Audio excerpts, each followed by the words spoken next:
Okubikkulirwa essula ey'omwenda. Malayika owokutaano n'afuuwa, ne ndaba emmunyeenye ng'eva mu ggulu ng'egwa ku nsi, n'aweebwa ekisumuluzo eky'obunnya obutakoma. N'asumulula obunnya obutakoma, n'omukka ne guva mu bunnya ne gulinnya ng'omukka gw'enkoomi ennene, n'enjuba n'ebbanga ne bizikizibwa olw'omukka ogw'omu bunnya. Ne mu mukka ne muva enzige ku nsi, ne ziweebwa obuyinza ng'enjaba ez'obusagwa ez'omu nsi bwe zirina obuyinza. Ne zigambibwa obutayonoona muddo gwa nsi, newankubadde ekintu kyonna ekibisi, newankubadde omuti gwonna, wabula abantu bokka abatalina kabonero ka Katonda ku byenyi byabwe. Ne ziweebwa obutabatta, wabula okubalumira emyezi 5, n'okuluma kwazo kwalinga okuluma kw'enjaba ey'obusagwa bweruma omuntu. Ne mu nnaku ezo abantu balinoonya okufa, so tebali kulaba n'akatono, era balyegomba okufa, era okufa nga kubadduka.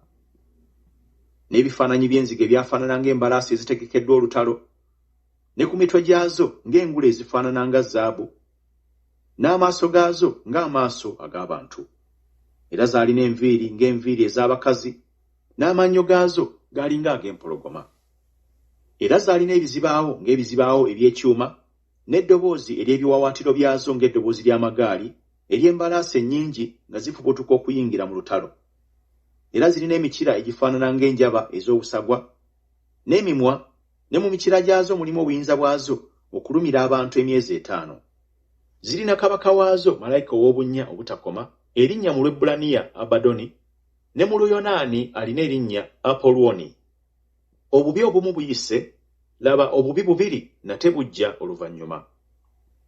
Malayika ow'omukaaga n'afuuwa, ne mpulira eddoboozi eryava mu nsonda 4 ez'ekyoto kya zaabu ekiri mu maaso ga Katonda, ng'agamba malayika ow'omukaaga eyalina akagombe nti, "Sumulula bamalayika 4 abasibiddwa ku mugga omunene Fulaati." Bamalayika 4 ne basumululwa abaali bategekeddwa essaawa n'olunaku n'omwezi n'omwaka okutta ekitundu ekyokusatu eky'abantu. N'omuwendo gw'eggye eryabebagala embalaasi 10,000 emirundi 2, ne mpulira omuwendo gwabwe.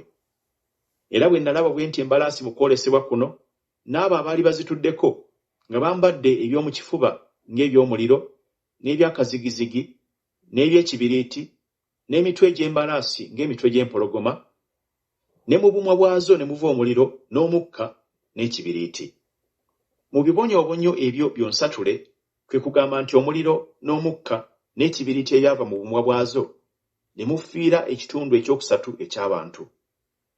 Kubanga obuyinza bw'embalaasi buli mu kamwa kaazo, ne mu mikira gyazo, kubanga emikira gyazo gifaanana ng'emisota nga girina emitwe, era gye zirumisa.